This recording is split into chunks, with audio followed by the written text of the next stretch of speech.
There we go. I see you now, Justin. How are you? Good. How are you? Good deal. Well, we're going to go ahead and get started.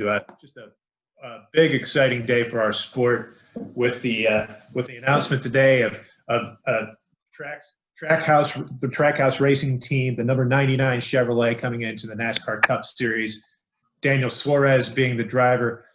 First we're going to start off both with Justin and Danny. Just talk about the momentous occasion and what led to this point, the formation of this NASCAR Cup Series team. We'll start with you, Justin. Yeah, thanks. Thanks everybody for joining. This is a great day for our team. This all started because a number of years ago, as I started contemplating my future outside of the race car and started thinking about where there's business opportunities, team ownership was something that was attractive to me just because I'm competitive by nature and I want to compete. And my dream has always been to, win a NASCAR race, to win the Daytona 500, be a NASCAR champion. And just because I'm not driving anymore doesn't mean that dream has diminished at all. So we sort of started pivoting a little bit to where there would be opportunities, and the barriers of entry to this NASCAR sport over the past decade and a half have just been unsurmountable for somebody like me. That just, can't really come in and spend $50 million and scale up all this tech. And so when NASCAR announced that they were going to this new car, all of a sudden it was a huge light went off in my head and saw that there was a tremendous opportunity. So in kind of going through the due diligence of figuring out how to put a team like this together, during that process, the car got delayed a year. But we built a structure in how to come into this sport while being very intelligent with our allocation of capital, very intelligent with our growth plans, that even though the new car was delayed, there's still an opportunity to go racing in 21 in a way that we could be competitive and start laying the groundwork for that new car. So a lot of work has gone into it. Every day that there's a development in this sport on the business side, whether it's technological information about the new car or announcing this new schedule or other new teams coming in like Denny and Michael Jordan doing theirs, I get more and more bullish about the future of this sport, and I'm really, really excited to be here and really excited for the future. Fantastic. Danny, your thoughts on the formation of this new team and your new ride for next year? Yeah, well, as Justin mentioned, today it's been a very good day. A lot of positive things happening. I can tell you that Justin and I we've been friends for a while, but for sure in the last few months we've been way more close. And when Justin and we first met, he shared his vision and his idea on how he wanted to do this. I just felt like he just clicked right away. And the reason of that is because, what he wanted to do, not just in the racetrack, but also outside the racetrack. The whole vision that he has had about making this a good, young team for the new generations, that's something that for me is such a good opportunity. So, and on top of that, already competition is the priority for me, and everything that Justin and Trackhouse were able to put together to be able to compete, I think is just an opportunity that I just couldn't let go, to have a team that is going to be able to do what I think is extremely good and smart outside the racetrack, and have the competition side inside the racetrack. Fantastic. We have a lot of media members on, both English-speaking and Spanish-speaking media members.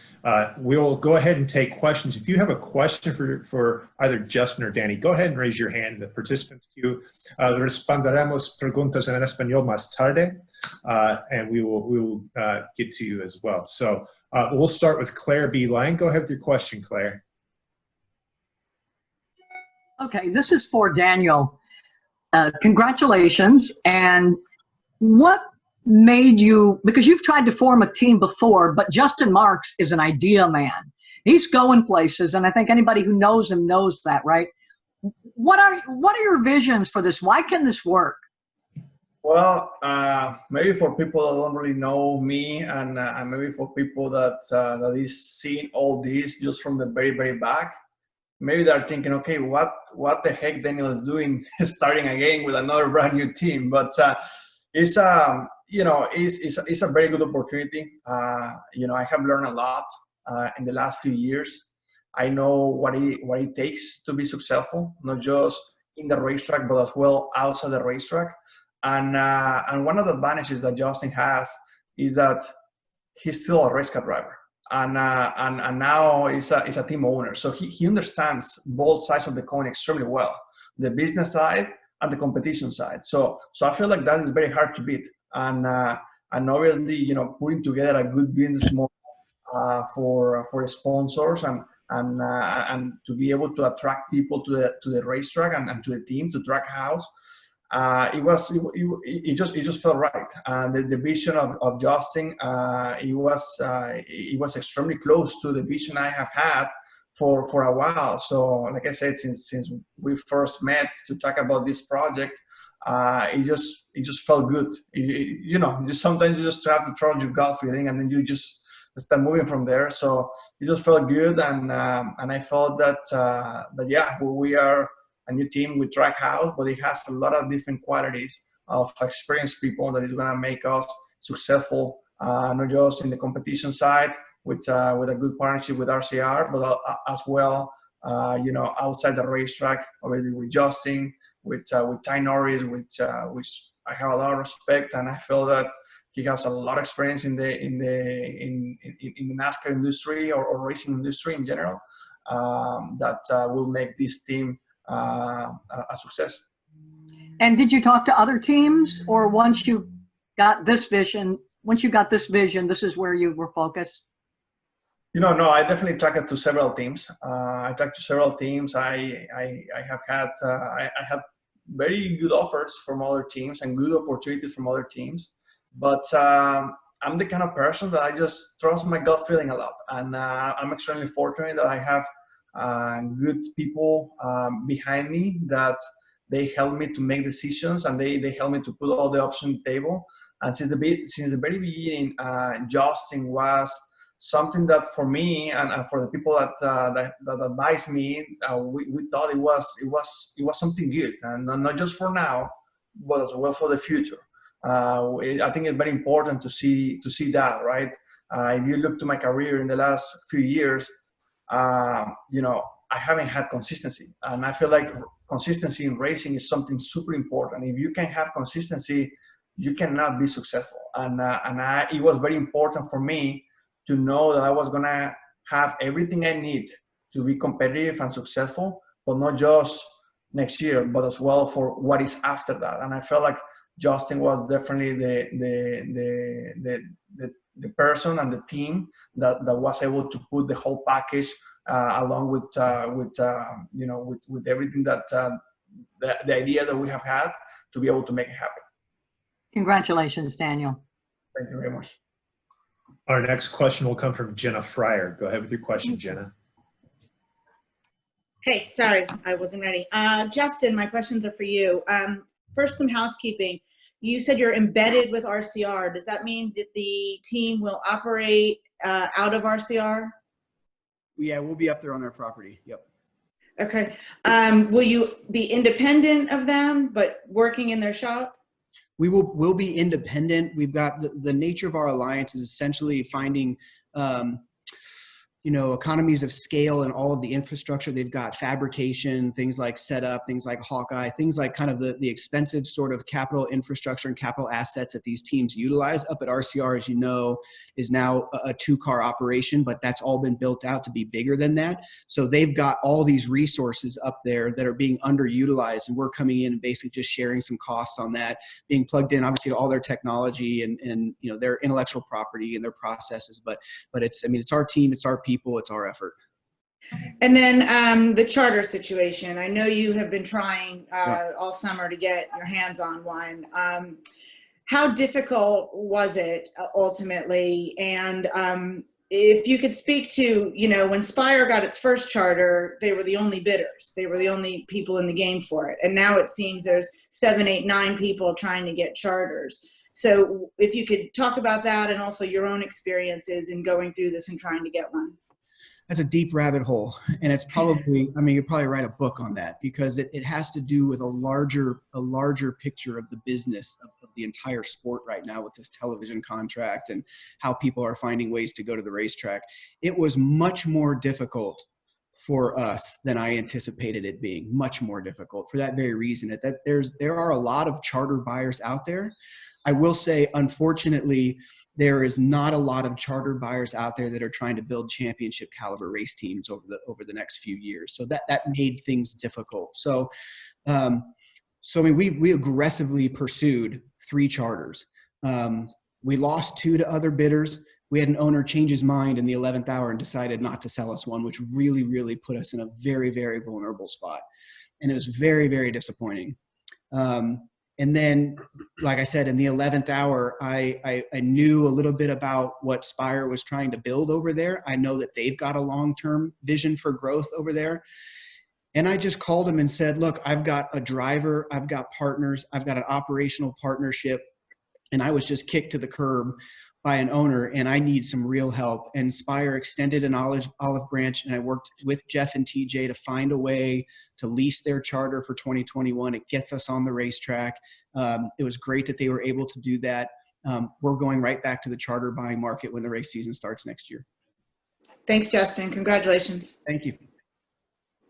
Our next question is going to come from Bob Pockrass. Go ahead with your question, Bob. Yeah, Justin, you talk about partners. I mean, do you have like full sponsorship that you're ready, that's set, and is any of that coming from Daniel? We have a number of partners that are part of this program. What we want to do is we want to roll that out at a time where it's really impactful for all of them. Right now, today is about announcing the team. It's about announcing our driver and our alliances.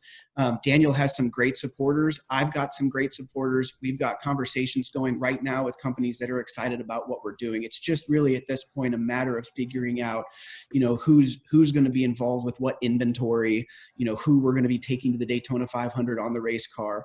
And so, I mean, I don't really want to talk too deeply about that right now because a lot of those conversations are ongoing. I have a significant competition budget for 2021 that puts us in contention to be a playoff team. That is a fact. If we get 80% of the way there on our sponsorship, the other 20% is there, and it's going to be utilized to put us in the most competitive position possible, because we know and believe that in 22 with the new car, the economics of the sport are going to come our way. I know it's kind of a long-winded answer for you, Bob, but we've got, I would expect no less than 5 significant partners on this team next year. And for Daniel, it's been an emotional ride the last 4 years. I mean, are you used to this type of change, or is any of it still somewhat unsettling? Well, first of all, let me say, Bob, that it's way nicer to start working in your stuff in September or even before that than in November.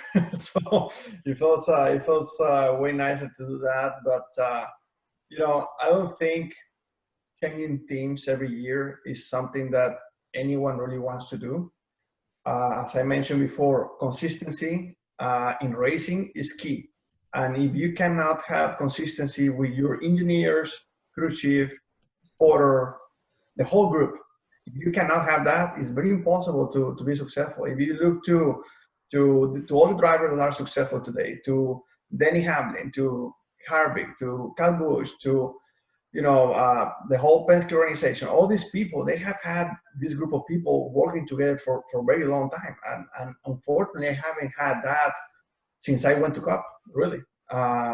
So, I'm really excited about this opportunity with Trackhouse to be able to build something and be able to do it well since the beginning.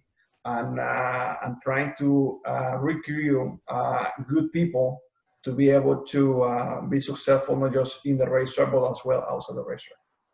Thank you. Thank you. Question will come from Woody Kane. Go ahead with the question, Woody. Hi, guys. Thanks for your time. For Justin, I've seen a couple of things where you have mentioned that the next-gen car, which is now 2022, was an opening for you to do what you had been talking about and describing. Can you put into words what types of things that does for you economically to allow you to pursue this? And for Daniel, to kind of play off what you were saying to Bob, just how How frustrating has this past year and a half or so been for you? I'll start first, Daniel. So you're asking about the economics of the next gen car and how that provides. So, it's compelling when you look at the value proposition for companies to come in and advertise and promote their products in the sport when the cost to compete is in line with the exposure potential based on television ratings, on fan following, all of that. So one of the exercises we went through was, what price point does it make sense for a company based on all those metrics to invest in NASCAR, where NASCAR, if it goes up against the NFL or the NBA or even Instagram influencers, that a NASCAR investment works? And that number it's kind of a moving target. Different sales departments at different teams have different ideas of what that number is. But by and large, that number is landing very, very close to what we think a very competitive competition budget will be around this new car. Capital asset acquisition aside, operating. So that's where it becomes really compelling for us as a new team, because the model as it exists just doesn't really work. And I know saying that going into 21 sounds a little odd, but the fact of the matter is that we have been very intelligent about how we've structured the operation of this team in 21 to be ready for 22 and still be competitive. But all you want is the cost to compete in line with the value proposition of sponsors, because we're not going to just self-fund this thing in perpetuity. So I would say a substantial portion of time that we've spent doing our due diligence and building this model is hammering NASCAR over and over and over. Are you going to be officiating this? Are you going to be watching this? How is the distribution model on the parts and the pieces of this car going to be managed? And every time we had that discussion, we walked out of those meetings going, this is going to work. We believe that this is going to work. And so is there risk involved? Sure, there's risk involved. Am I bullish on NASCAR's future? I am. I wouldn't be here if I wasn't. But I mean, it's that car that I think you're starting to see things like the Denny and Jordan deal, and you're starting to see things like Trackhouse. It's that car that I think for the first time in 30 years in this sport truly represents an opportunity for the future. You keep forgetting sponsorship. Daniel? And for Daniel, about the frustration over the past year and a half or so. Yeah, the last year and a half has been difficult. And honestly, not just the last year and a half, the last few years. The last few years they've been frustrated because of things out of my control. And it's sometimes it's a little frustrating to have a lot of things out of your control. But this is sometimes this is part of life. It's part of the sport. And a lot of things have changed. I thought that we had a very good project going on for this year, and I was very late. We thought it was gonna start going in the right direction, and the pandemic hit, and everything changed. Everything. The new car changed. The cars that were gonna get changed. Everything changed. So it's been difficult. It's been difficult, but I do believe that everything is an experience, and I'm still here, and I feel that I'm much stronger than 3 years ago, 2 years ago, and even last year. So I feel that I know what I need to be successful, not just in the racetrack, but also out of the racetrack. And I have had all these conversations one by one with Justin. We do agree on everything, how everything needs to be able to compete and to be able to be efficient, with in the business model also outside of the racetrack. So there were a lot of things that we share the vision of, and that's why I, even though that, I'm disappointed of the last few years. But that's in the past. There's nothing I can do other than learn from that and move forward and put all those experiences, in the table to be able to execute things in a better way. Thank you both. Thank you. Our next question is going to come from Jacob Seelman. Go ahead with the question, Jacob. Thanks, Matt. Congratulations to both of you. First off, I've got one for each of you. I'll start with Daniel and kind of feed off of Woody's question. What does it do for you as a driver? For relief, confidence. What does it do to have, as you mentioned earlier, your plan set in, October instead of having to wait till late December, early January to get a deal in place? Yeah, that really makes a huge difference. As I mentioned, the last two teams that I have had, unfortunately, situations have played out in a different way, and some of those things out of my control, some of those things out of a lot of people's control. But the end result is that I've been out of a ride in November instead of September twice. So it's been very difficult to find good opportunities when you are starting to do it in November, when everything's supposed to be fine and then all of a sudden it's not. So it's a difficult situation, but again, all you can do is to learn from that. I feel that I have learned a lot from the sport. I have learned a lot from people. And I felt that that's what I take from all this, and I'm trying to apply all this for the future, and trying to apply all this for what is next, and making myself successful. I know I can drive race cars, and I know I can win races. I didn't come from a different country with all these different challenges, starting pretty much a life over, just to come here to do laps. That's not me. If that was me, I would be already back in Mexico. But that's not my goal. My goal is to win races, to win championships, to keep making history, and to open the path for more drivers from different countries. And I still have a lot of work to do, but I will still have a lot of time to do it. And Justin, for you, you're kind of in a unique position to come at this, being a driver who's been involved in NASCAR behind the wheel pretty recently. I think you and Tony probably the two most recent that have been behind the wheel and ended up going into team ownership. What kind of things from your driving days do you feel like you can bring to your new role as a team owner to help strengthen the team and be able to make it that much stronger, as you mentioned, for the long term? Yeah, I appreciate that question, because I think it's something definitely that's unique to Trackhouse. I mean, I've spent my whole life trying to be a student of business, and I'm come from a very tremendous upbringing that allowed me to have a front row seat for how great businesses are built, and the mistakes along the way, and how to treat people, and how to manage risk. And I think that I think that experience is going to set Trackhouse up to be successful, be intelligent about how it allocates capital, be intelligent about how it makes decisions with personnel. But the thing that's unique is the fact that, just like you mentioned, I mean, it's I still have racing suits hanging up in my closet that just came out of the race car, and being able to lean on 20 years of experience as a driver, driving for multiple organizations. I mean, I was a factory driver for BMW, one of 8 paid BMW factory drivers in the world. From that experience to spending a large part of my career as a self-funded driver, trying to negotiate with sponsorships and negotiate with teams and funding my own effort, kind of those opposite ends of the spectrum and sort of everything in between. I've been able to work with a lot of different owners that had a lot of different expectations of me. So I have a wide range of experience, and I can lean on that experience to go back and see the times that I felt like I was a valued part of the organization and times when I was not a valued part of the organization. And that is a huge part in success on the racetrack. When you go to the racetrack, you got to feel like the people around you believe in you. You have to feel like you've got a voice in the organization. You have to feel like the top of the organization is working in your best interest and trying to make you successful, and understand that if you're successful on the racetrack, they're successful as a business.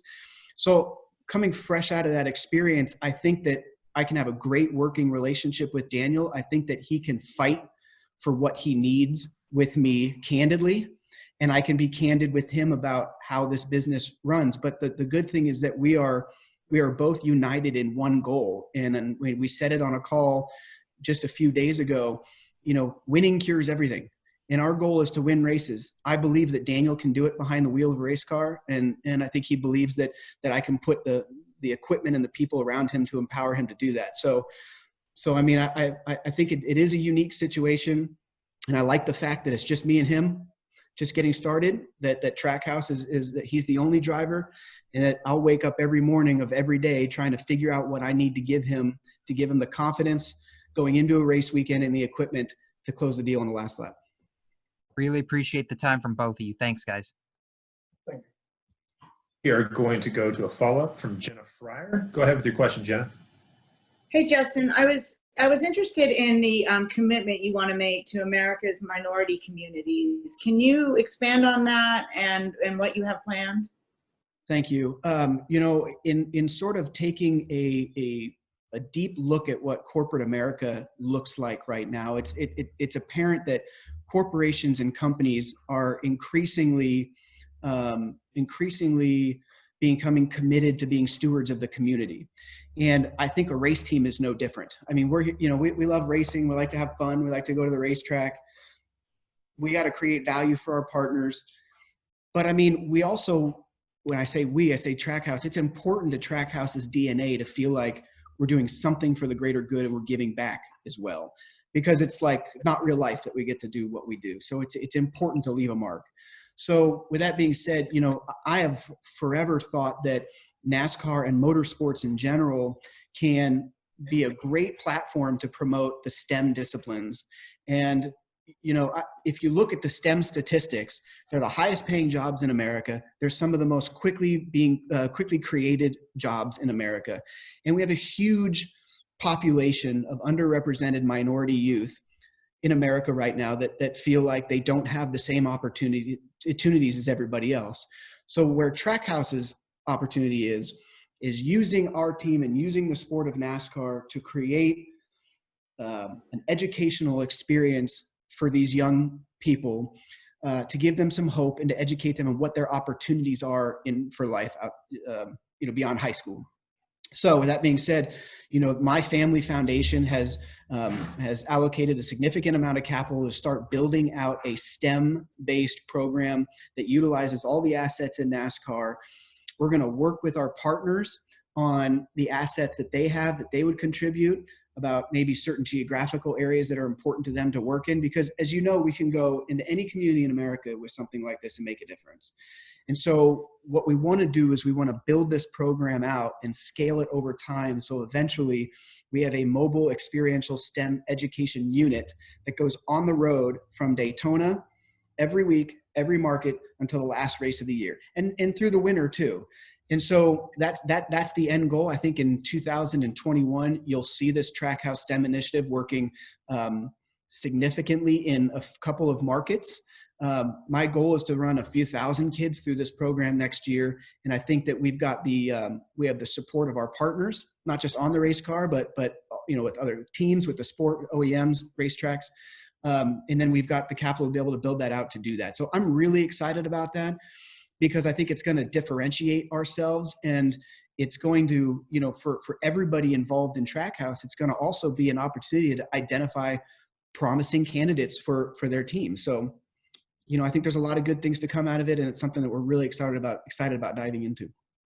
Your driver is the only foreign-born NASCAR national champion. Does that help with this program? Yeah, it does, for sure. I mean, Daniel's story is not unlike a lot of stories of people that have overcome odds because they had a dream and worked hard for that dream. I mean, Daniel moved to America without, really a ride or really any way of figuring out how to get to the top. And he worked and he overcame. I mean, you guys know it's difficult for somebody to come into NASCAR, period. It's difficult for someone to come. I mean, it's a fraternity, and that fraternity has got deep, deep roots. And so for someone to come in that's from such a far different scope of life, and to overcome those odds and to reach the very pinnacle of the sport, that just demonstrates that anything is possible. And his story is gonna display prominently in our messaging of our STEM program. Thanks. And now we have several members of the media corps on here who speak Spanish, and to help me with that, conoce a mi amiga Marielkis Salazar. Ayuda con mi español, Marielkis. Claro que sí, Matt, muchas gracias. Como Matt ya mencionó, mi nombre es Marielkis Salazar, represento al Departamento de Comunicaciones de NASCAR. De esta forma, damos inicio entonces a la rueda de preguntas en español. Pero antes de pasar a las preguntas de nuestro primer periodista, Rodrigo, Daniel, cuéntanos un poco cómo te sientes y qué significa para ti este anuncio que hicimos el día de hoy. Bueno, primero que nada, un gusto saludarte, Marielkis. Estoy muy contento de estar en esta posición y poder finalmente hacer el anuncio con Trackhouse y todo lo que estamos planeando hacer para el próximo año, no solamente dentro de la pista, pero también fuera de ella. Creo que el futuro luce muy bien y estoy contento por eso. Obviamente tenemos mucho trabajo que hacer, pero creo que estamos en la dirección correcta para poder hacerlo. Perfecto, pasamos entonces a la primera pregunta de Rodrigo Tovar, representando a Fox Sports México. Buenas tardes, Rodrigo. ¿Cuál es tu pregunta? Buenas tardes, muchas gracias. Mi pregunta es para Daniel. Daniel, ya comentabas un poco ahorita en inglés, pero ¿cuál crees que sea el impacto para los pilotos mexicanos que están detrás de ti con este nuevo nombramiento, con este nuevo logro que tienes en tu carrera? Y la segunda, desde el punto de vista de las minorías, digamos, ahora que este tema está tan de boga en el mundo del deporte, ¿qué representa que un piloto mexicano sea la cabeza de un equipo de NASCAR? Muchas gracias.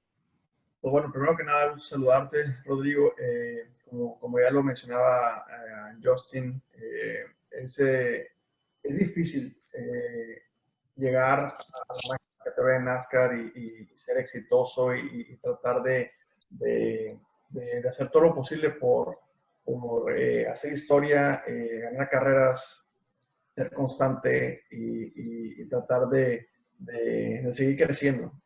Obviamente cuando yo llegué aquí a los Estados Unidos en el 2011, yo no tenía a nadie a quien preguntarle un consejo, a quien preguntarle cómo trabajar con los patrocinadores, cómo trabajar con los equipos, ni siquiera hablaba inglés. Entonces, siento que esa línea o ese camino estaba ahí, sin embargo, estaba muy dudoso, no estaba claro exactamente qué es lo que se tenía que hacer. El día de hoy me siento yo muy orgulloso y muy afortunado de ya estar en la máxima categoría de NASCAR por varios años y de haber aprendido muchas cosas y de ahora estar empezando este nuevo proyecto con Trackhouse y tener una asociación muy fuerte con un equipo que el día de hoy ya es competitivo y ya está ganando carreras. Eso me pone de una sonrisa de lado a lado. Sin embargo, la meta aún va más allá. Como tú sabes, para mí es muy importante, obviamente, ser exitoso, pero también es muy importante poder cambiar la cultura del deporte en NASCAR y poder cambiar lo que yo tuve que vivir para poder llegar a este punto. Me gustaría que en 5 o 10 años hubiera pilotos de más países, hubiera más pilotos de México, de Brasil, de Colombia, Argentina. Tú dime de dónde. Y sería muy bueno que pudiéramos aprovechar todo el trabajo que yo he estado haciendo junto con NASCAR, con mis patrocinadores, para poder hacer esto posible. Y creo, sinceramente, que vamos en la dirección correcta. Desafortunadamente, el área de competencia ha fallado mucho en los últimos años, pero creo que este nuevo proyecto con Trackhouse, con Justin y con RCR, creo que tiene mucho futuro para poder hacer las cosas muy bien y que nos den más fuerza para poder darle credibilidad al futuro de los pilotos latinoamericanos. Muchas gracias por tu tiempo, Daniel. Gracias a ti. Gracias. Vamos entonces con David Sánchez de la Fórmula del Automovilismo. Adelante con tu pregunta. Muchas gracias, Marielkis. Felicidades, Daniel. Es una grandísima noticia para el automovilismo mexicano que tengas nuevamente un asiento en categoría más importante de autos stock en los Estados Unidos, NASCAR. Pues cuéntanos, por favor, qué es lo que podemos esperar para el aficionado mexicano, latinoamericano, incluso también, sobre tu participación en este nuevo equipo, el Trackhouse, bueno, incluso siendo también el líder de una aventura muy importante, de una aventura nueva dentro de NASCAR. Sí, pues bueno, espero que estés muy bien, David. Han sido unos años muy, muy difíciles para poder encontrar el lugar perfecto y el lugar que funcione, no solamente fuera de la pista, pero también dentro de ella. Siento que he sido muy afortunado de tener apoyo de mucha gente, de muy buenos patrocinadores de NASCAR. Sin embargo, eso no es suficiente para poder ser exitoso dentro de la pista. Entonces, definitivamente esta oportunidad con Trackhouse, para mucha gente tal vez es un equipo totalmente nuevo. Y sí, sí lo es, pero tiene gente con mucha experiencia, incluyendo la gente de competencia con RCR, al igual que Justin y Ty Norris en toda el área de Trackhouse, del lado de negocios y del Steam Program y demás que ya mencionaba Justin, para poder hacer esto un equipo diferente, un equipo joven, un equipo que sea algo moderno para las nuevas generaciones de fans. Y creo que eso me llamó mucho la atención. Tú sabes que hay veces que tienes que seguir tus instintos y definitivamente esta vez fue una de ellas. Creo que el futuro se ve muy bien. Hay mucho trabajo por hacer, de eso no hay duda, pero creo que hay mucho potencial para poder empezar el próximo año de una manera muy competitiva desde la primera carrera. Así es, ese era uno de los temas que más te preocupaban en tu carrera en NASCAR, el que no hubiera continuidad con tus ingenieros. Platícanos, por favor, también, última pregunta, platícanos, por favor, también este proyecto que está teniendo Justin, que vas a encabezar con el equipo, ¿no? Esta ayuda que se está dando para orientar a las nuevas generaciones. Sí, definitivamente es algo que para mí es muy importante poder ayudar y empujar a las siguientes generaciones. Obviamente yo todavía tengo una larga carrera por delante, pero para mí es importante poder hacer un cambio en la cultura del deporte, ya que cuando yo llegué aquí realmente eso no estaba al 100% de cómo se tenía que hacer para poder llegar a un cierto punto de la máxima categoría de NASCAR. Entonces, estoy muy contento de que Justin y yo tengamos una visión muy parecida de qué es lo que queremos hacer dentro y fuera de la pista y creo que eso nos va a llevar a buenos resultados. Última pregunta nada más. ¿Este es un contrato multianual o vamos a ir año por año? Multianual. Perfecto. Muchas gracias. Muchas felicidades, Daniel. Gracias, David. Gracias. Les recuerdo que si tienen alguna pregunta pueden escribir en el chat y así yo los puedo ir llamando. El siguiente periodista es Juan Saldarriaga de Fanáticos USA. Adelante, Juan, con tu pregunta. Por esa nuevo proyecto que tienes. Ha sido un ejemplo para muchos pilotos, no solo mexicanos, pero a nivel suramericano. Preguntas hay muchas, pero realmente se han comunicado, se han llegado a comunicar a otros pilotos de otras categorías en México pidiéndote un consejo o viendo la posibilidad de que puedan venir a correr como tú, abrir esa puerta como la abrió en su tiempo Juan Pablo Montoya para Colombia, y ahora hay muchos pilotos corriendo en diferentes categorías. Ahora, hay pilotos mexicanos o de otros países que te han preguntado.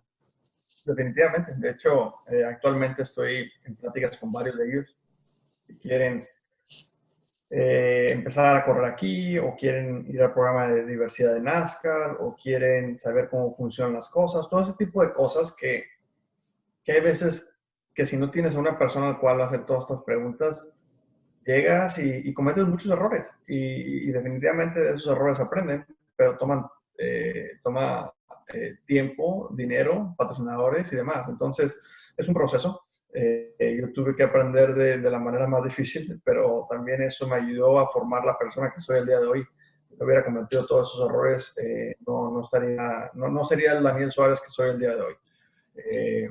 Y bueno, es un proceso, Claro. pero creo que yo en lo personal estoy muy contento de lo que se ha hecho hasta el día de hoy. Sin embargo, no estoy satisfecho. Creo que hay mucho trabajo que se puede seguir haciendo a la mano con Trackhouse y este nuevo proyecto para poder ser competitivos dentro de las pistas, porque como ya lo mencionaba Justin también hace un rato, ser competitivos y ganar carreras. Entonces, si podemos hacer eso, eso creo que nos va a ayudar mucho al proyecto y credibilidad que tenemos fuera de la pista. La segunda pregunta es con respecto de Justin. ¿Tienen la posibilidad en algún momento que tú le has planteado o se plantearon la posibilidad de que haya minoritarios o latinos o hispanos que puedan hacer parte de este equipo, de esta nueva meta que se está planeando? Fíjate que definitivamente sí. No quiero hablar de más, pero va a haber una persona muy importante de este equipo que también es un latino. Yo he trabajado con él en el pasado y muy contento de cómo están haciendo las cosas. Pero por una vez más, obviamente se requiere tener talento, tener el hambre y poder tener las cualidades para poder llegar aquí a ser competitivo. Pero sobre tu punto, para mí es un gran orgullo poder trabajar con mucha gente aquí y en los Estados Unidos, pero obviamente sería un orgullo extra poder trabajar con más latinos en mi equipo de carreras. Entonces eso creo que nos va a ayudar para seguir creciendo. Well, thank you. Muchas gracias, Daniel y Mr. Justin. Thank you so much for giving Daniel Suárez this opportunity to become your new driver. Thank you. Gracias. Excelente, muchas gracias. Pasamos entonces con la última pregunta de Iván Martínez, representando a 3i México. Adelante con tu pregunta. ¿Qué tal, Daniel? ¿Cómo te encuentras? Buenas tardes aquí en México. Solo para saludarte y preguntarte, ¿este 2021 será la consolidación de Daniel Suárez en este nuevo equipo? Hemos visto que has batallado con diferentes equipos, pero en este se te ve más contento, más feliz, con unas ganas realmente de echarle más ganas y con una aportación bastante grande en cuestión latina. ¿Qué nos puedes hablar de esto? Bueno, primero que nada, un gusto saludarte, Iván. Te voy a ser muy sincero, a mí no quiero hablar mal de nadie ni tampoco decir cosas que tal vez no me pueda arrepentir, pero realmente he aprendido muchísimo en los últimos años. Definitivamente ser parte de organizaciones grandes me ha ayudado mucho para crecer y entender cómo funcionan las cosas. Sin embargo, es muy importante que el equipo que sea, grande, pequeño, mediano, tenga enfoque en ti y que tenga el interés de hacerte exitoso. Y si eso no pasa, no importa el equipo que sea, no va a funcionar. Y esa es una de las cosas que he aprendido en este mundo en los últimos años. Como te digo, he aprendido demasiado en los últimos años y si pudiera hacer todo una vez más, lo haría muy diferente. Sin embargo, pues así es como se aprende, ¿no? No tengo yo un papá piloto, ni un mejor amigo piloto, ni un tío piloto que me pueda dar todos estos consejos. Los he tenido que aprender yo solo desde el inicio. Entonces, ha sido todo un proceso. Sin embargo, ahora con Trackhouse, con Justin, la visión que tiene él de cómo hacer las cosas, de cómo quieren hacer esta asociación con Race Shielders Racing para poder ser competitivos desde el principio. No queremos estar en ese proceso de un equipo nuevo como ha pasado este año. Este año ha sido muy doloroso, probablemente uno sinceramente, de los peores años de mi carrera. Y no se suponía ser así. Entonces, lo que queremos es evitar todos esos procesos de un equipo nuevo, teniendo la experiencia de un equipo en el área de competencia, que ellos se van a encargar de toda esa área y nosotros encargarnos de todo el resto fuera de la pista. Entonces, creemos que es un modelo de equipo que va a funcionar mucho en el futuro y esperemos hacerlo exitoso. Mencionas algo importante, que vas a poder estar también con varios pilotos, ya sea latinoamericanos o mexicanos, que también se te están acercando. ¿Hay algún nombre en especial o alguna mujer que también se interese por estar también participando en estas categorías? Pues bueno, tú sabes de varios. Tú estás en la Ciudad de México y hay varios buenos pilotos de las trucks en México y de NASCAR México que han estado tratando de venir para acá. Con cada uno de los que están tratando de venir para acá, yo estoy en contacto con ellos y con ella también. Y creo que lo están haciendo bien. Es un proceso, no es fácil. Tú sabes que no es fácil. Yo ya tengo aquí 9 años. Entonces, 9 años que han pasado muy rápido, pero ha sido un proceso. Los primeros 2 años que yo estuve aquí fueron los años probablemente más difíciles de mi vida, pero es un proceso. Entonces, obviamente yo estoy aquí para ayudarles en todo lo que yo pueda, tratar de hacerles la vida un poco más sencilla, de como yo lo tuve, pero obviamente requiere de mucho talento, de mucho trabajo y de mucho apoyo. Como ya lo dijo Justin, sí es difícil para los americanos llegar a la máxima categoría de NASCAR, para un piloto que viene de una cultura diferente, de una vida diferente, es aún más difícil. Entonces, para mí es un gran orgullo poder ayudar un poco, dar un consejo y tratar de guiarlos por la dirección correcta para que no pierdan tiempo, patrocinadores, dinero y demás. Precisamente hablando de patrocinadores, ¿vas a repetir algunos con los que tienes actualmente o serán totalmente nuevos? Repetiremos con los que tenemos actualmente. Obviamente Trackhouse tiene algunos otros patrocinadores y seguiremos trabajando para seguir obviamente creciendo este proyecto. Pues Daniel, te agradecemos este tiempo, te deseamos lo mejor en esta nueva etapa de Daniel Suárez, desde que te vimos celebrando el campeonato de Xfinity, que tienes el trofeo a un lado. No te habíamos visto feliz en algunas entrevistas, en este momento te vemos diferente, te vemos con otra actitud. Te deseamos lo mejor para estas temporadas que vas a realizar y nos vemos pronto, que también esperemos que todo esto de la pandemia nos permita pues ya empezar a poder asistir a las categorías y a las carreras ahí en los Estados Unidos. Muchas gracias, Iván. Cuídate mucho y espero vernos pronto. Saludos por ahí. Gracias. Excelente, gracias. Tenemos una pregunta de Denis Ducos, nos escribió, pero Denis, si tienes el micrófono abierto, te doy el pase para que hagas la pregunta. Excelente. Adelante con tu pregunta. Ok, saludos Daniel, gracias Marielkis por la invitación. Daniel, pues ya hemos escuchado, ¿verdad? Eso mismo, el positivismo lo positivo que estás con este nuevo equipo. Felicidades a ti, a Justin, para empezar. ¿Era parte de tus aspiraciones en algún momento, desde que tú iniciaste tu carrera, formar este tipo de empresa? O sea, un equipo donde tú estuvieras al frente de él. Y obviamente el equipo de Trackhouse ve un gran potencial en ti, como lo vemos todos nosotros. ¿Qué entiendes tú que será la mayor aportación para este equipo? Bueno, primero que nada, un gusto saludarte, Denis. Creo que es una combinación, a pesar de que solo tengo 28 años, ya tengo mucha experiencia en NASCAR. Ya sé qué es lo que necesito, ya sé cómo funcionan las cosas, ya sé cómo funciona la gente y sé qué es lo que se necesita para ser exitoso, no solamente dentro de la pista, pero también fuera de ella. Entonces, es realmente un proceso el cual se tiene que ir.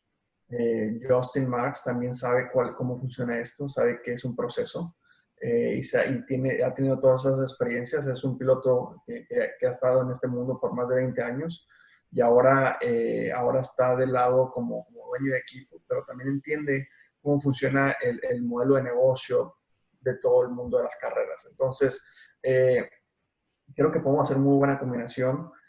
Si no fuera por Justin, sinceramente yo no estaría aquí. Si no fuera por RCR, sinceramente yo no estaría aquí. Realmente es una combinación de todo, cómo tuvo que pasar para que funcionara, para que pudiera dar credibilidad de lo que va a pasar dentro y fuera de la pista. Justin y todo su equipo va a hacer que este equipo sea un equipo joven, un equipo moderno, que los fans se puedan conectar con Trackhouse y conmigo, y obviamente RCR nos va a ayudar a ser competitivos lo más rápido posible, lo cual eso es lo que estamos buscando. Entonces, como te digo, es una combinación de cosas que creo que que si podemos apuntar todas las cosas en la dirección correcta, vamos a poder tener mucho éxito desde una temprana edad. ¿Tienes algún mensaje para todos estos fans latinos que siguen tu carrera? Pues bueno, yo soy muy, muy orgulloso de haber nacido en México y de haber crecido en México. Y tú sabes, no tienes idea qué tanto me enorgullece decir que yo llegué aquí sin absolutamente nada y sin ni siquiera hablar inglés. Entonces, tal vez hace 9 años eso era un problema muy grande que hubiera deseado cambiar. Pero el día de hoy es algo que estoy muy orgulloso. Y te puedo decir que los sueños, no importa cuál sea, son alcanzables. Simplemente se tiene que trabajar. Nada es gratis en esta vida.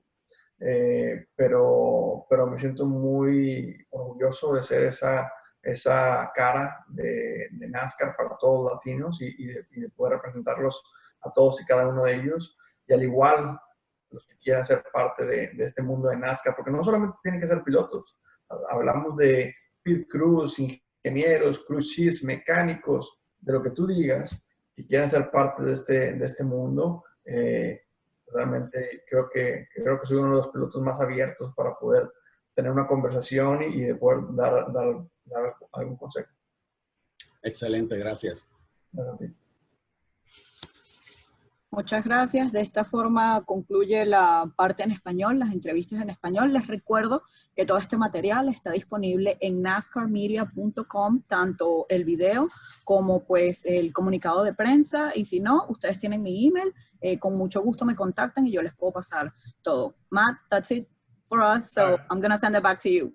Muchas gracias. Eres la mejor. Muchas gracias. Thank you. Gracias, gracias. We do have one more question here in English, and that will come from Dean Hensley. Dean, go ahead with your question. Dean, do you have it? Oh, there we go. Yeah, thank you so much, Matt, and thank you, Daniel, for taking the time to talk with us today. I work in Hendersonville with Steve Bartdahl, your spotter, and I was just wondering if you're going to be able to bring him with you, and if you are, I was just going to ask you about what the relationship's been like with him, working with him all this year, and how that's been. Yeah, I think, as I mentioned before, consistency is something extremely important in the sport, and it's extremely important to build something. I can tell you that Steve and I, in the beginning of this year, a few months that were rough, like we were not clicking and we were not really understanding each other very well. As I have an accent, so it's not easy. But Steve, he works hard, and I feel like he really adapted extremely well for what I needed and what I was asking for, and I was very happy with the job that he's been doing lately. I feel like there is always room for improvement. That's no question for everyone, for him, for myself, for anyone. But I feel like the way that we were clicking is definitely something very positive, and I hope that we can work together next year. But again, we haven't got into details. We have had a lot of going on, but I'm sure that at the right time we will get to that and try to make something work. Okay, great. Thank you so much. Good deal. Well, Danny, thank you for taking the time. Congratulations on the new ride. And Justin, we really appreciate you taking your time as well. But again, we'll have audio, video available of this availability up on NASCARmedia.com. And we look forward to seeing you soon. Good luck at the Roval this weekend, Danny. Take care now. Appreciate it, man. Yeah. Thank you, everyone. I appreciate it, your time.